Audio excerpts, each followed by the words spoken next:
Продуктите за баницата са ни една кофичка кисело мляко, в което сложихме една чайна лъжичка сода бикарбонат.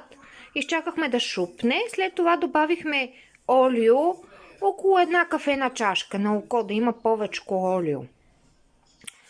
След това сложихме 4 яйца и разбъркахме всичко.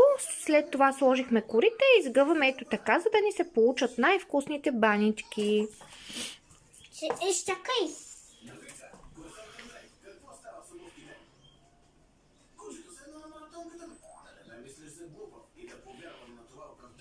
След това ще ги изпечем на 180 градуса в предварително загрята фурна, докато направят червен цвят. Да.